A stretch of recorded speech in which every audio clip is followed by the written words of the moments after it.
السلام عليكم ورحمة الله. إن الحمد لله نحمده ونستعينه ونستغفره ونعوذ بالله من شرور أنفسنا ومن سيئات أعمالنا. من يهده الله فلا مضل له ومن يضلله فلا هادي له، وأشهد أن لا إله إلا الله وحده لا شريك له، وأشهد أن محمدا صلى الله عليه وسلم عبده ورسوله. يا أيها الذين آمنوا اتقوا الله حق تقاته ولا تموتن إلا وأنتم مسلمون.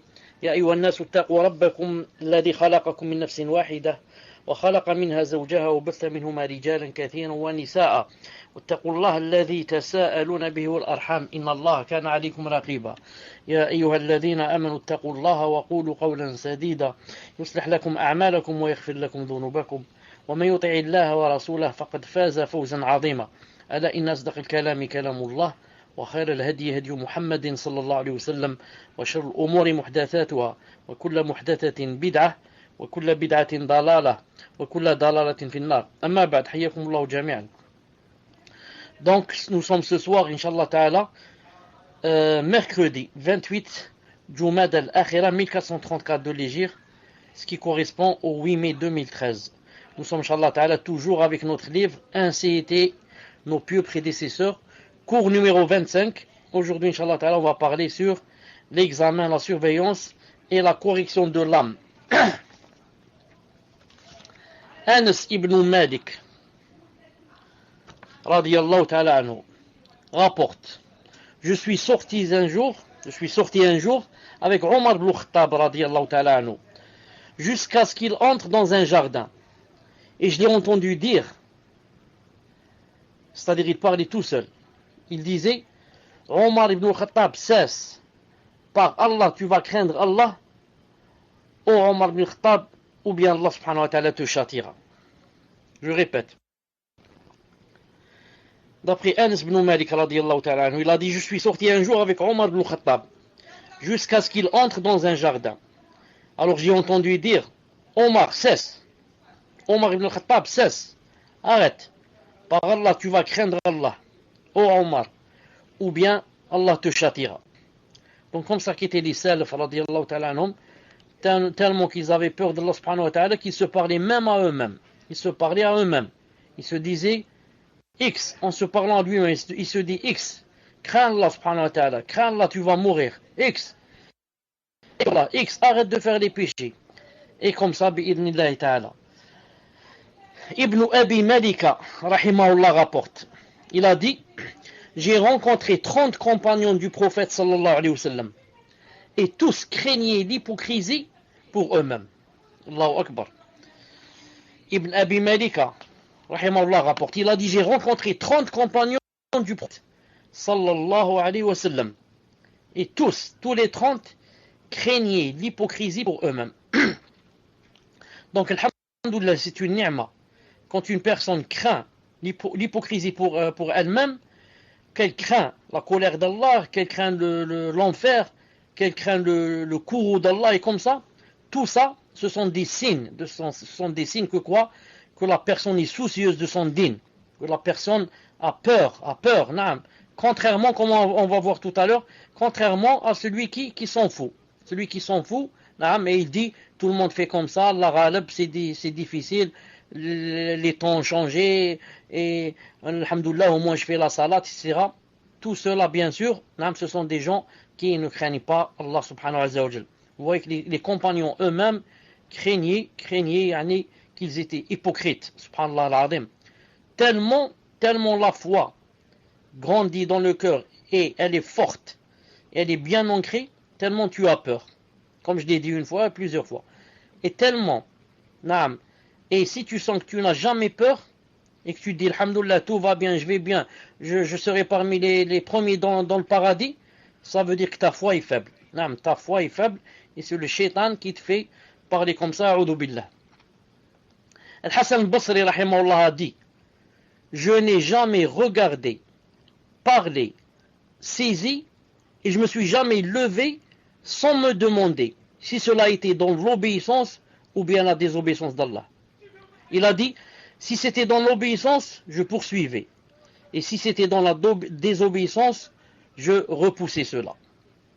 Je répète, Al-Hassan al-Basri, rahimahullah, a dit: je n'ai jamais regardé, parlé, saisi une chose de ma main, et je me suis jamais levé sans me demander est-ce que je fais ça pour l'obéissance d'Allah ou bien la désobéissance.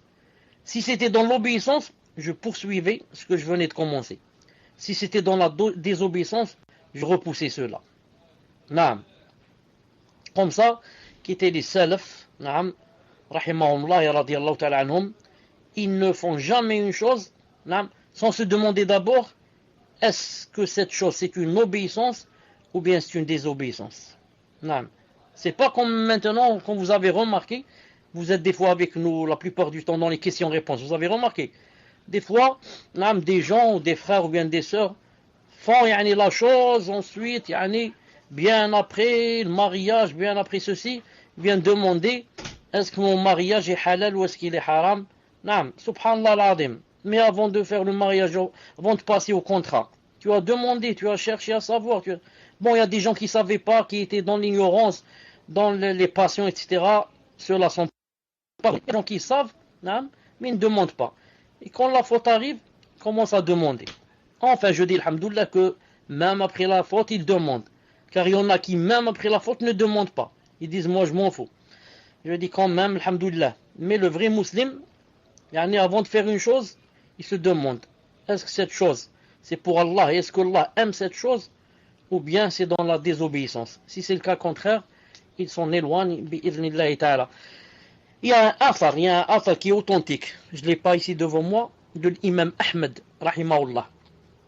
Il a dit, si tu peux, comme ça dit l'imam Ahmed, pour que vous voyez comment étaient les salafs par rapport quoi? Par rapport à la surveillance et le suivi du prophète sallallahu alayhi wa sallam et du Coran. Qu'est-ce qu'il a dit l'imam Ahmed rahimahullah? Il a dit, si tu peux, écoutez bien cette phrase, si tu peux ne pas te gratter ta tête, ou alors ne te gratter la tête qu'après t'être basé sur un hadith ou un athar, fais-le.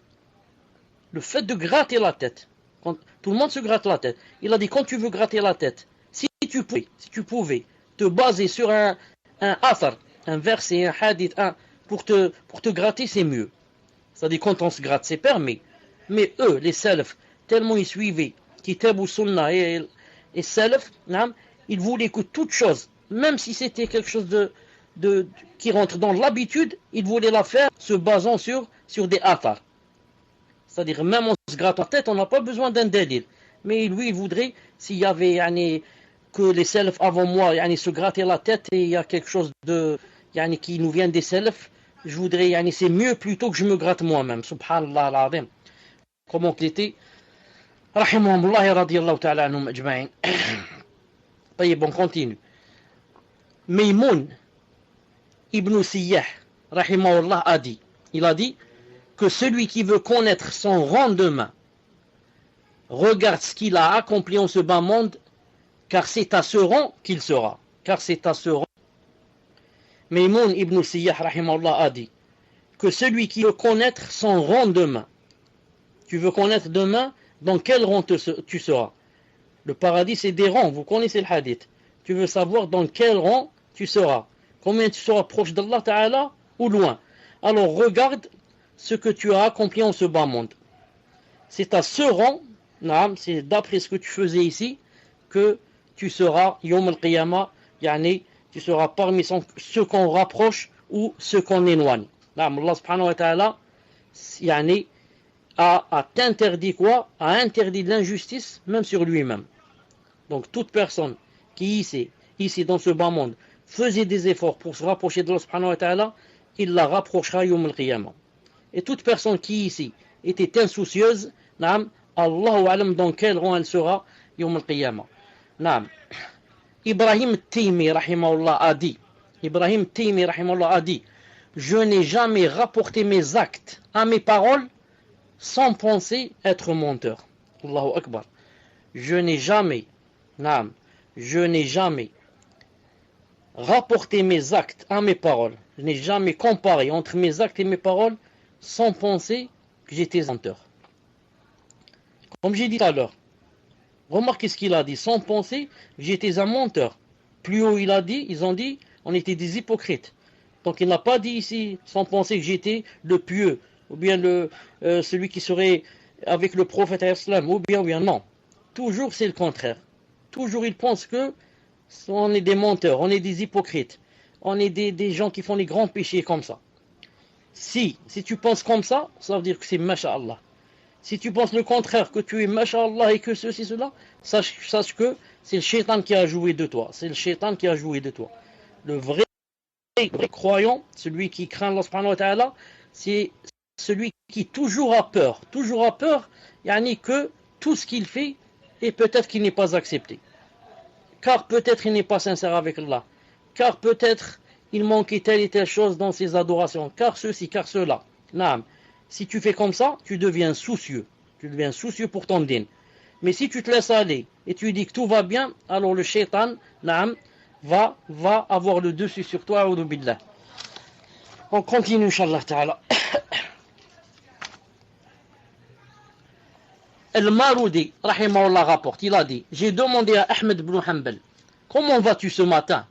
Il répondit, comment peut aller celui dont son Seigneur lui demande d'accomplir les obligations, dont le prophète lui demande de pratiquer la sunna, dont les deux anges lui demandent de corriger ses œuvres, dont l'âme lui demande de réaliser ses désirs, dont Iblis lui demande de commettre des turpitudes, dont l'ange de la mort guette pour saisir son âme, et dont la famille, par-dessus le marché, j'ajoute, lui demande de réaliser des dépenses pour eux. Naam. Subhanallah al-Adim. Regardez ce qu'a dit l'imam Ahmed. Quelqu'un a dit, Al-Marudi, un ami de l'imam Ahmed et un disciple. J'ai demandé à Ahmed ibn Hanbal, comment vas-tu ce matin?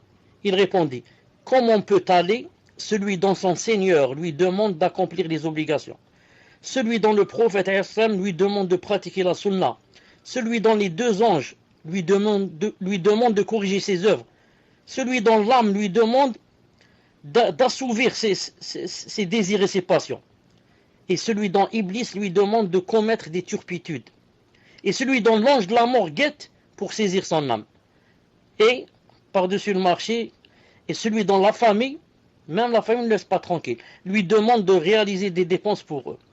C'est normal, tu t'es marié, tu as des enfants, la famille, il faut dépenser. Donc il lui dit, comment voudrais-tu que je sois bien? Comment voudrais-tu que je sois bien? Et il y a ces 5 ou 6, ce que je viens de citer maintenant, tu dois surveiller, yani, et être tout le temps, yani, à l'affût. Naam.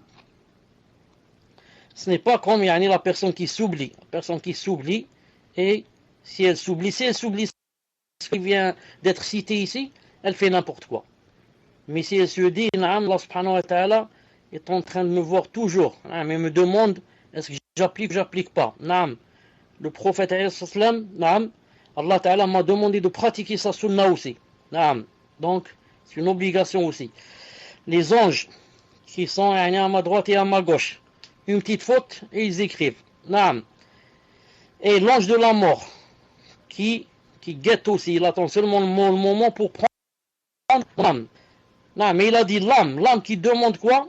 Mon nefs, qui me demande tout le temps, yani, que je la laisse faire ce qu'elle veut. Non, ton âme, ou bien tu la dresses, ou bien c'est toi qui la commandes, ou bien tu la laisses faire ce qu'elle veut et c'est elle qui commande. Il a dit, et encore pour terminer, yani, la famille qui demande, yani, de réaliser des dépenses pour eux. Donc, yani, je n'ai pas de temps, si je puis dire. J'ai pas de temps, je suis pas libre. Non. طيب. Qurra ibn Khalid rahimahullah rapporte. Il a dit, j'ai entendu Hassan al-Basri à propos de la parole d'Allah. La parole d'Allah, je jure par l'âme qui ne cesse de blâmer. Fala uqsimu min nafsi al-lawama. J'ai entendu Hassan dire, tu vois constamment le croyant blâmer son âme et dire, qu'as-tu voulu par cette parole? Qu'as-tu voulu en mangeant? Et ainsi tu le vois constamment lui adresser des reproches, alors que le dépravé va de l'avant sans jamais adresser de reproches à son âme. Naam, c'est ce que je vous disais tout à l'heure. Qurra ibn Khalid rapporte, j'ai entendu le Hassan al-Basri à propos du verset, je parle là, il ne cesse de blâmer. Je l'ai entendu dire, tu vois constamment le croyant, qu'est-ce qu'il fait? Constamment il est en train de blâmer son âme et de dire, qu'as-tu voulu par cette parole? Pourquoi tu as dit cette parole? Qu'as-tu voulu en mangeant? Pourquoi tu manges? Qu'est-ce que tu veux par se manger? Non, pour te montrer ou là pour grossir et je ne sais pas dire que tu es fort ou là c'est pour adorer Allah, c'est pour le remercier. Et tu le vois constamment lui adresser des reproches, c'est-à-dire à son âme. Alors que le dépravé, le pervers, il va de l'avant sans jamais adresser à son âme de reproches. Au contraire, il adresse à son âme quoi? Des éloges. Il dit, Masha'Allah, je suis Masha'Allah, je suis ceci, je suis cela. Et si jamais tu lui fais des reproches, il va te dire, pourquoi moi, qu'est-ce que je fais? J'ai tué quelqu'un? Est-ce que je suis un voleur? Est-ce que j'ai brûlé la mosquée? J'ai brûlé le Coran? Qu'est-ce que j'ai fait moi? Non. Comme ça, il te dit, subhanallah al-adim. S'il savait. Mais malish, donc je reviens, je dis, comme j'ai dit tout à l'heure, le croyant, c'est toujours celui qui se fait des reproches. Non. Tant que tu te fais des reproches, tu es masha'Allah. Tant que tu te laisses aller, comme il dit, si tu vas de l'avant, sans t'adresser de reproches, ça veut dire c'est grave. Non, ça veut dire c'est grave. Taïb.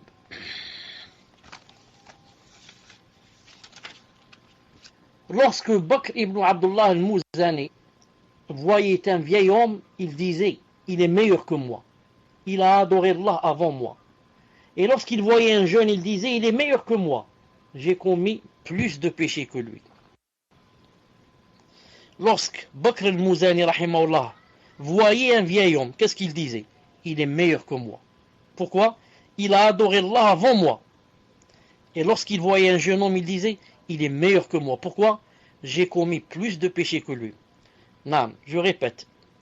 Donc, regardez comment les salafs toujours s'adressaient des reproches. Lorsqu'il voit quelqu'un, s'il est vieux, qu'est-ce qu'il dit? Il est meilleur que moi. Il a adoré Allah avant moi.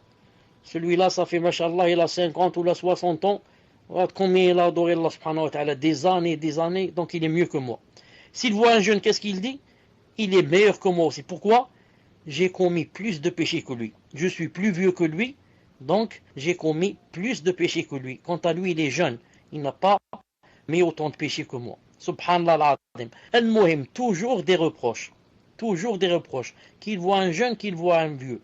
Il trouve toujours des choses à se reprocher, vu la sincérité qu'ils avaient. Naam.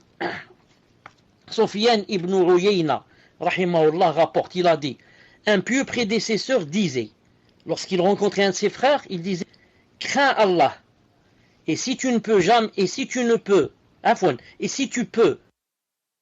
n'aie de tort à celui que tu aimes, alors fais-le. Un jour, un homme lui dit, peut-on causer du tort à celui qu'on aime? Il répondit, oui, ton âme est l'être qui t'est le plus cher. Naam. Et lorsque tu désobéis à Allah, tu lui causes du tort. Naam. Je répète. Sufyan ibn Uyayna rapporte, il a dit, un pieux prédécesseur disait lorsqu'il rencontrait un de ses frères, il lui dit, crains Allah. Et si tu peux ne jamais causer de tort à celui que tu aimes, fais-le. Alors qu'un lui dit, pourquoi? Peut-on causer du tort à celui qu'on aime? Il lui répondit, oui. Ton âme, ce n'est pas l'être qui t'est le plus cher. Et pourquoi? Lorsque tu désobéis à Allah, tu as causé du tort à l'être le plus cher à toi. Donc c'est une preuve qu'on peut causer du tort à l'être qu'on aime, mais à quelqu'un qu'on aime. La preuve c'est quoi? La preuve c'est, il n'y a pas plus cher pour nous que notre âme. Et on lui fait du tort. Comment on fait du tort à notre âme? Lorsqu'on désobéit à Allah. Car quand tu désobéis à Allah, ça veut dire que tu as fait du tort. Ça veut dire que tu veux... Une seconde. Où est-ce qu'on était? Je disais. Je parlais on disait que l'être le plus cher, on pouvait lui faire du tort. La preuve, on fait du tort à quoi? À notre âme. Alors que c'est l'être le plus cher. Maymoun ibn Mahran a dit qu'Allah fasse miséricorde au serviteur qui dit à son âme, n'est-ce pas toi qui as commis ceci? N'est-ce pas toi qui as commis cela? Puis la saisit la muselle la contraint à se soumettre au livre d'Allah Azza wa Jal. Subhanallah al-Azim. Je répète.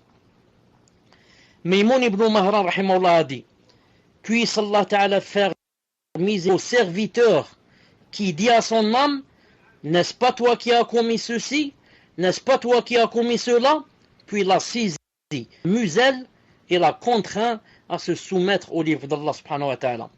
Comme j'ai dit tout à l'heure, les salafs se parlaient à leur âme.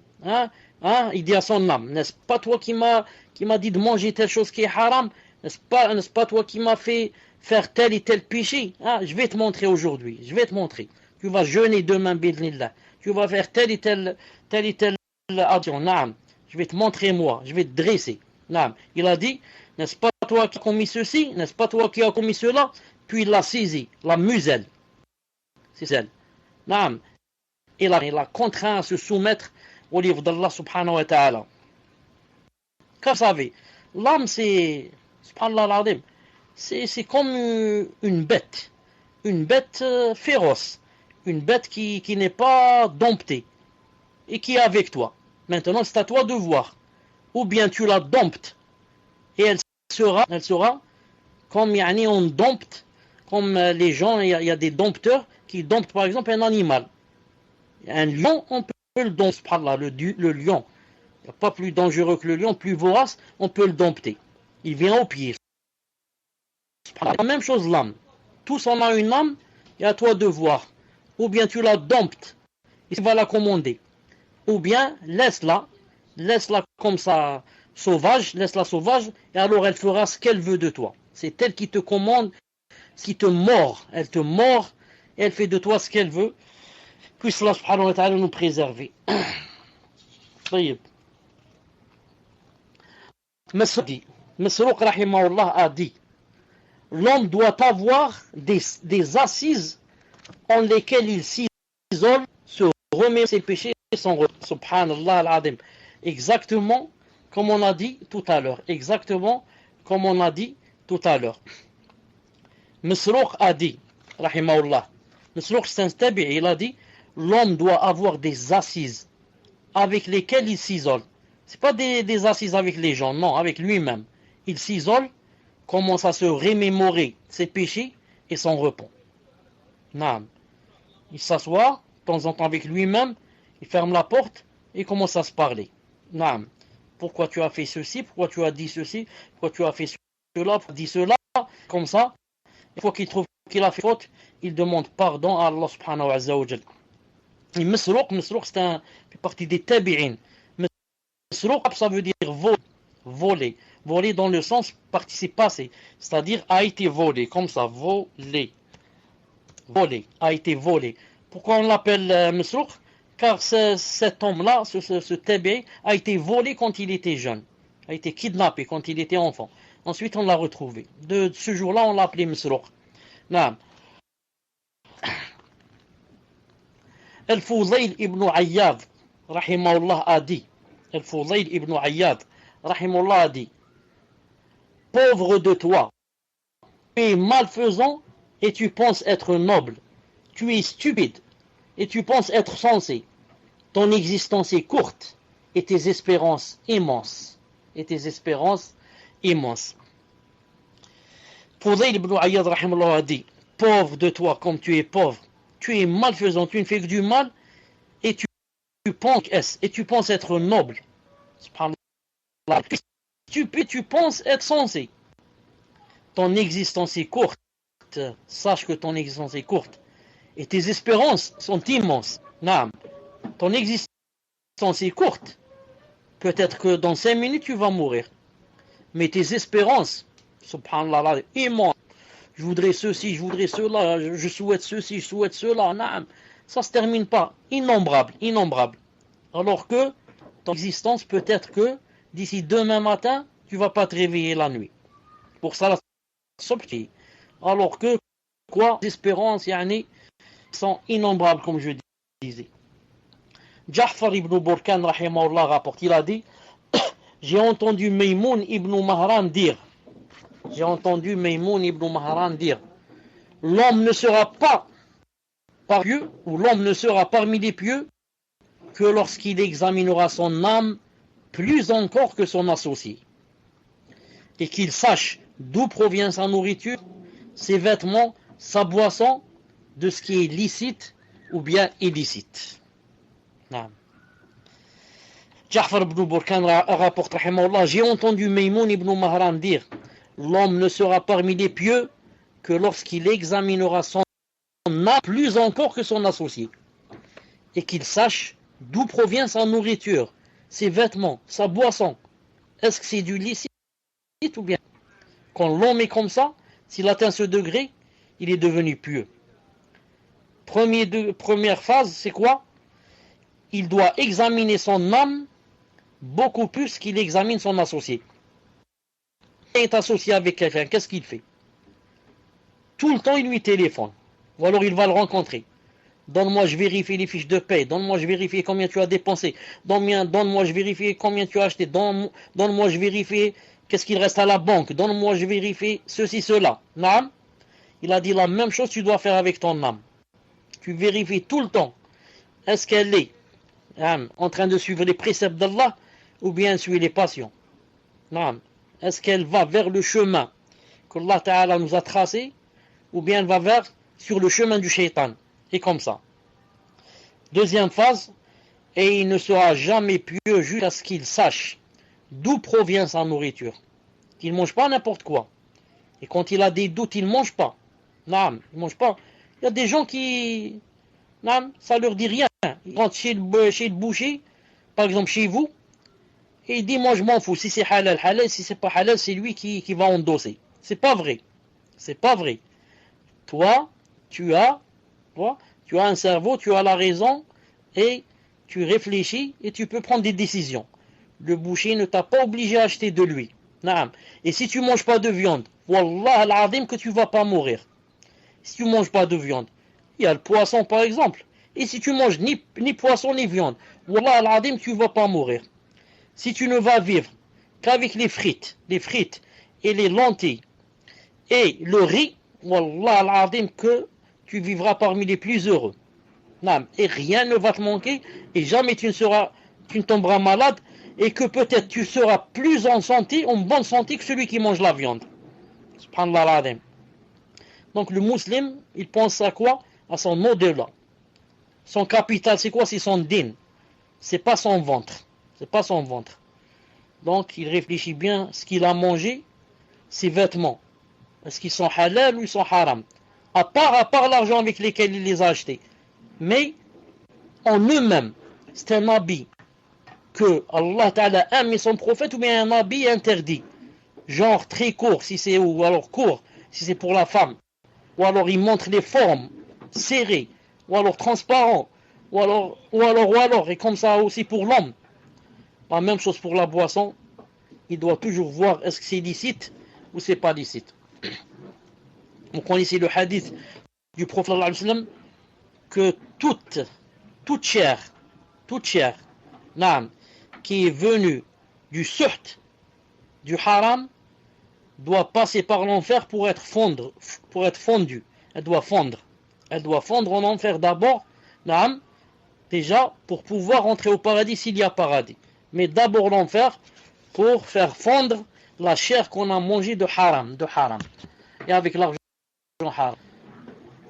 Ibn Sirin rahimahullah a dit, lorsqu'Allah Ta'ala veut du bien à un serviteur, il lui accorde que son cœur l'exhorte, lui ordonne et lui interdise. Naam. Ibn Sirin, rahimahullah, le tabi'i très connu, vous le connaissez, celui auquel on a monté, on a dit qu'il a un livre qui s'appelle Les interprétations des rêves de Ibn Sirin. C'est pas vrai, c'est pas lui qui l'a écrit. Naam. Mais il connaissait bien les interprétations, mais il n'a pas écrit ce livre. Al-Muhim. Ceux qui l'ont écrit et ceux qui lui ont affilié le livre, c'est juste pour le vendre, bien sûr. Al-Muhim. Qu'est-ce qu'il a dit, rahimahullah? Il a dit, lorsqu'Allah veut du bien à un serviteur, il lui accorde que son cœur exhorte, donne et lui interdise. Allahu Akbar. Lorsqu'Allah subhanahu wa ta'ala te veut du bien, c'est même pas que quelqu'un yani, te montre ou là, te dise voilà ce que tu dois faire, voilà ce qu'il ne faut pas faire. Allah Ta'ala va t'aider et faire que c'est ton cœur qui va t'exhorter, t'ordonner et t'interdire. Quand quelqu'un, masha'Allah, est sincère avec Allah subhanahu wa ta'ala et il a plus ou moins de la science, il va l'aider et yani, faire de son cœur un jundi, un soldat pour cette personne qui l'aide. Il lui met quelqu'un qui l'aide en lui. C'est quoi? C'est son cœur. Il va l'aider, il l'exhorte à faire le bien. S'il veut faire quelque chose de haram, il lui fait aussi yani, un rappel. Il lui dit taqillah, ça se fait pas, éloigne-toi, et comme ça, et peur d'Allah, crains Allah, et comme ça. D'ailleurs, il y a un hadith authentique du prophète sallallahu alayhi wa sallam. Dommage que j'ai pas eu le temps de vous le traduire en français. Mais je vais vous le dire en arabe, je vais vous le montrer, je l'ai là en arabe, et je vais le traduire, Inch'Allah Ta'ala, simultanément, vous dire à peu près, mais qui a rapport avec l'exhortation du cœur. Le prophète sallallahu alayhi wa sallam a dit dans un hadith, quand vous voyez à la fin, c'est écrit Sahih, authentique. Sahih al-Jami' de Cheikh 1887. Que Allah subhanahu wa ta'ala, Allah subhanahu wa ta'ala a fait, là, donne un exemple, comme disons une métaphore, pour que les médite sur cette métaphore. C'est quoi? Il a dit, مثلا صراط المستقيما. Il y a un pont droit.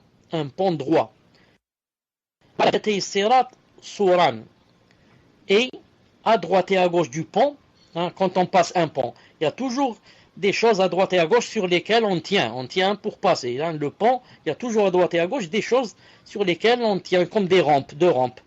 Il a dit, et à droite et à gauche des rampes, yani souran. Au lieu d'avoir des rampes, il y a deux murs. Fihima abwab muftaha.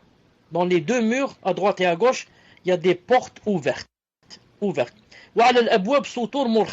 Mais sur ces portes ouvertes, il y a des rideaux qui descendent du haut vers le bas. Il n'y a pas de porte, elles sont ouvertes, les pièces, les chambres sont ouvertes, mais au lieu qu'il y ait de porte, il y a des rideaux. Une seconde.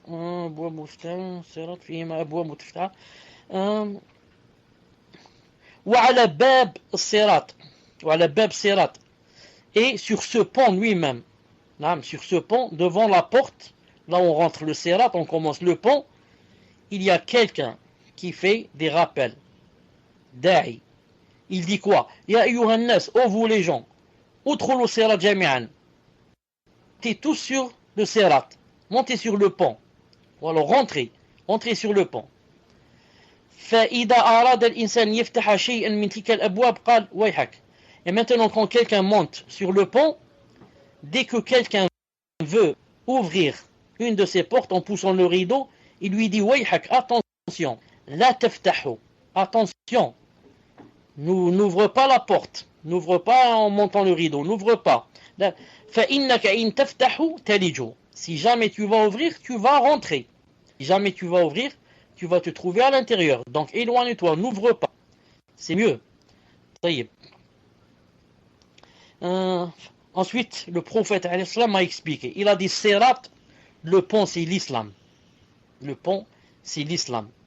Les deux murs, c'est les limites d'Allah subhanahu wa ta'ala. À gauche, on marche au milieu, on ne doit pas dépasser les limites. Ça. Ou l'abwab al-maftuha, les portes ouvertes, c'est les interdictions d'Allah. Les interdictions. C'est pour ça qu'il lui a dit attention, ne rentre pas. Si tu ouvres tu fais monter le rideau, tu te trouves à l'intérieur. Tu te trouves en train de faire le haram.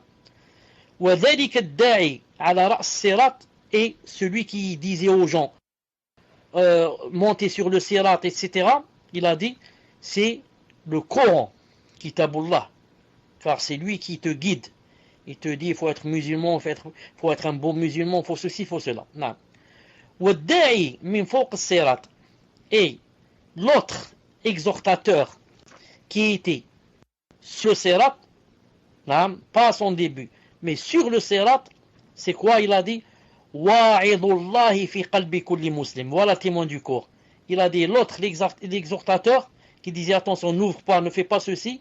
Il a dit celui-là, c'est l'exhortateur du musulman, que Allah subhanahu wa ta'ala a mis dans chaque cœur, dans chaque musulman. Dans chaque musulman, subhanallah al-azim.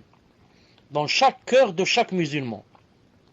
Donc de ce hadith, on prend que chaque cœur de chaque musulman a un exhortateur, a quelqu'un qui lui fait le rappel. Vous allez dire que, par exemple, moi, je ne sens pas, je ne sais qu'à me faire un rappel. Je te dis, naam, tu ne sens pas. Celui qui fait le rappel dans ton cœur, naam, des fois il est presque mort.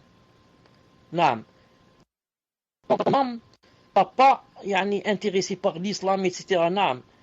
Celui qui fait le rappel dans le cœur, des fois il est vivant, il est là tout le temps avec toi en train de faire des Allah, et des fois il est presque mort, des fois il est malade, des fois presque il s'endort, des fois. Pourquoi? Cela dépend de toi. Quand tu t'éloignes du din, tu t'éloignes de ce qu'aime Allah, tu vas dans les péchés, il ne t'exhorte pas, il te laisse. Mais dès que tu viens vers le din, tu commences à faire ce que Allah Ta'ala aime et ceci, cela, il commence à revivre avec toi, il vit de nouveau. Naam. Il jette la poussière, il se lève. Mais il commence à te dire, attention, fais pas ceci, fais pas cela. Tous les musulmans ont dans leur cœur quelqu'un avec eux qui les exhorte. Mais l'exhortation, comme j'ai dit, se fait d'après quoi? D'après ta foi, d'après ton amour d'Allah, d'après ta sincérité. Comme ça. Toi, tu trouves les salafs, par exemple, c'est rare qu'ils faisaient les grands péchés. Subhanallah al-azim. Mais pas tellement. Contrairement à nous. Peut-être du matin au soir, il y a des gens qui font les grands péchés. Pourquoi? Celui qui est dans le cœur et fait l'exhortation, ne fait plus son travail. Pourquoi? Parce que là, la personne est noyée dans les péchés. Mais si la personne veut aller vers ce que Allah Ta'ala aime, tu vas voir que tu vas sentir toujours quelque chose dans ton cœur qui t'exhorte, masha'Allah.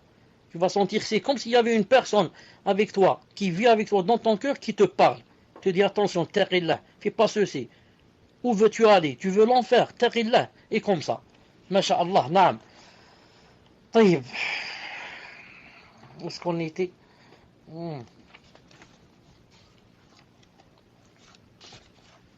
Iyas ibn Muawiyah a dit, tout homme, Iyas ibn Muawiyah rahimahullah a dit, tout homme qui ne connaît pas ses défauts est stupide.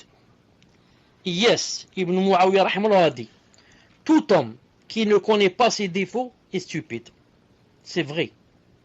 Tout homme, toute personne qui ne sait pas qu'elle a des défauts et quels sont ses défauts, elle est stupide. Pourquoi? Dans le sens où elle va être ce qu'on appelle en français, en arabe, maghrour, c'est-à-dire connaît ses défauts, qu'est-ce qu'il va faire? Il va essayer de les corriger. Et il va toujours sentir. Ça a coupé maintenant, vous m'entendez ou pas? Maintenant, est-ce que vous m'entendez ou pas? Mais quels que ses défauts, masha'Allah, ça ce qu'il corrige. Naam, en arabe on dit maghrour. Maghrour. En français on dit il a l'autosatisfaction. C'est-à-dire il se croit qu'il est satisfait, qu'il est parfait, qu'il est masha'Allah. Celui-là c'est un stupide. Celui-là c'est un stupide. Naam. Le pieux, le vrai, c'est celui qui connaît ses défauts. Et il se dit je suis plein de défauts. Je dois corriger mes défauts. Si tu te dis je suis masha'Allah, tu es stupide. Naam. طيب. Sofiane Thawri, a dit, je n'ai pas eu affaire à plus difficile que mon âme. Une fois je perds, une fois je gagne.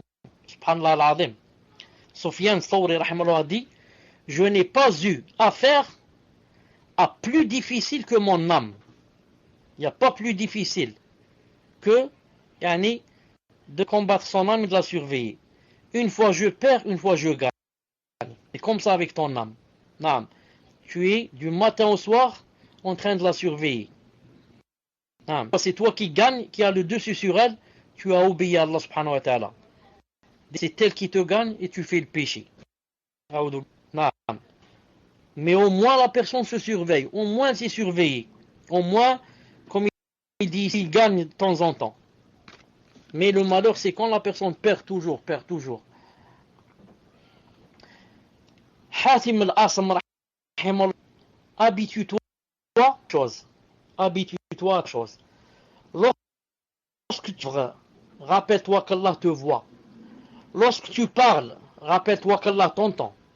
Et lorsque tu gardes le silence, rappelle-toi qu'Allah Azza wa Jal sait ce qui est en toi. Hatim al-Asam rahimahullah a dit, habitue-toi à trois choses. La première, lorsque tu parles, lorsque tu œuvres, tu fais des actions, rappelle-toi qu'Allah te voit. Deuxième, lorsque tu parles, rappelle-toi qu'Allah t'entend. Troisième, lorsque tu gardes le silence, rappelle-toi qu'Allah sait ce qui est en toi. Car quand on garde le silence, on se parle en soi-même. On ne peut pas rester comme ça sans se parler. On se parle en soi-même, dans son cœur. Rappelle-toi qu'Allah, ce que tu es en train de dire dans ton cœur.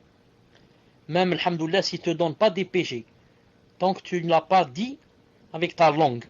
C'est une ni'ma d'Allah. Imaginez que tout ce qu'on pense dans le cœur, Allah va nous donner des péchés. Ce serait grave. Des fois, il y a des pensées qu'on ne veut pas et qui viennent dans le cœur.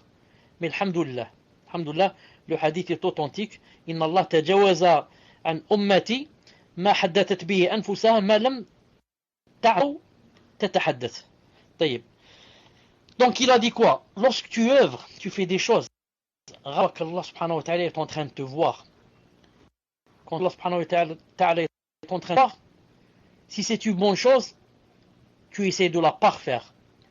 Si c'est une mauvaise chose, tu t'en éloignes. Tu dis A'udhu billah. Allah est en train de me voir, je fais cette chose. Naam. Et lorsque tu parles, rappelle-toi qu'Allah t'entend. Des fois la personne s'oublie, elle dit n'importe quoi. Ensuite elle se rappelle, dit Subhanallah. Allah est en train de m'entendre. Il m'écoute. Donc, je dois être pur Allah subhanahu wa ta'ala. Je sais qu'il est en train de m'entendre. Subhanallah l'azim. Imagine que, par exemple, quand la personne dise des choses qui ne sont pas bien, et qu'on lui dise, derrière le rideau, il y avait ton père qui t'entend. Alors que la personne était en train de dire, par exemple, des choses grossières, des gros mots. Ensuite, on lui dit, derrière le rideau, il y avait ton père qui t'entendait. Il va devenir tout rouge. Il va dire, j'ai honte maintenant de rencontrer mon père. Celui-là, c'est seulement ton père. Qu'en est-il? Allah subhanahu wa ta'ala est en train de t'entendre et toi tu dis des mots qui ne conviennent pas. Naam. Taïb. Abdullah rapporte, je suis parti en compagnie de Ibn Omar vers la Mecque. Nous faisions une halte lorsqu'un berger descendit vers nous de la montagne. Il lui dit, tu es pâtre? Berger, c'est-à-dire, il a dit oui. Il a dit, vends-moi un mouton du troupeau. Il lui a dit, je peux pas, je suis esclave. Il lui a dit alors, dis à ton maître que le loup l'a mangé. Le berger lui a dit, et Allah ne nous voit pas, ne nous a pas entendu. Ibn Omar lui a dit, et Allah. Et il se mit à pleurer, et il racheta l'esclave et l'affranchit. Abdullah ibn Dina rapporte, je suis parti en compagnie de Omar Boukhta vers la Mecque. Nous faisions halte lorsqu'un pâtre descendit vers nous de la montagne. Ibn Omar lui dit, tu es pâtre? Il a dit oui. Alors vends-moi un mouton du troupeau. Il répondit, je suis esclave, c'est pas mon troupeau. Il lui a dit, dis à ton maître que le loup l'a mangé. Et l'autre lui a dit, le berger, et Allah dans tout ça. Allah nous a pas vu, nous a pas entendu. Il sait pas que c'est pas le loup qui l'a pas mangé. Abdullah ibn Omar lui a dit, et Allah, Allah nous voit, Allah nous entend. Et il se racheta l'esclave et l'affranchit. Quand il dit lui que le loup l'a mangé, pas dans le sens de le faire, mais dans le sens de, comment on dit ça en français, de le tester. Il n'y a pas quelqu'un dans le monde qui suivait la Abdullah ibn Omar et qui soignait de l'année plus que Abdullah Mark. Donc, s'il lui a dit cela, c'était juste pour le tester. Hein? Allez, donne-nous un mouton, il dit à ton maître, le loup l'a mangé. Et on va voir ce qu'il va faire. Mais l'autre lui a dit, quand Abdullah ibn Omar a personnalité, masha'Allah, et qu'il est revenu vers Allah, alors il a pleuré et il a franchi l'esclave. Il l'a acheté et franchi. Il était content de lui, comment il s'est comporté, masha'Allah. Abu Hafs al-Naysaburi rahimahullah, et mon cœur, naam. Barakallahu fik, barakallahu fik. Donc, le hadith de celui qui exhorte, ce que je disais tout à l'heure, Allah Azza wa Jal propose en parabole un chemin droit. Et sur les deux côtés de ce chemin, il y a deux murs pourvus de portes ouvertes. Sur ces dernières se trouvent des rideaux baissés. Et à la porte du chemin, il y a un héros, Daï, qui crie aux gens, entrez tous dans le droit chemin et ne vous divisez pas. Il y a un autre héros au-dessus du chemin qui dira à l'homme qui veut ouvrir une de ces portes, mets-toi. Ne l'ouvre pas, car si tu l'ouvres, tu y rentreras. Ainsi, le droit chemin, c'est l'islam. Les deux murs sont les limites d'Allah Azza wa Jal. Les portes ouvertes sont les interdictions. Le à la porte du chemin est le livre d'Allah Azza wa Jal. Héros au-dessus de l'exhortateur d'Azza wa Jal de tout musulman. Le cœur de tout musulman. Rapporté par l'imam Ahmed, tome 4, etc. Et jugé authentique par Sheikh Al-Albani, rahimahullah, comme on vient de le voir. Barakallahu fik. Taïb, que je disais, Abu Hafs al-Naysaburi rahimahullah a dit, j'ai surveillé mon cœur pendant, puis il m'a surveillé pendant 20 ans. Puis nous nous sommes surveillés mutuellement.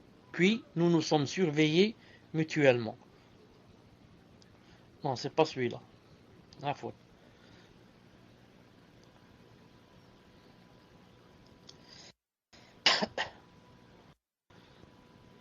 C'est celui-là. Surveiller mon cœur pendant 20 ans. Puis il m'a surveillé 20 ans. Puis nous nous sommes surveillés mutuellement. C'est-à-dire tout le temps se surveiller.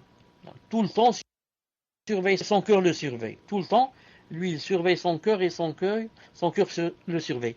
Bilal ibn Sa'd rahimahullah a dit, ne sois pas l'allié d'Allah en public et son ennemi en privé.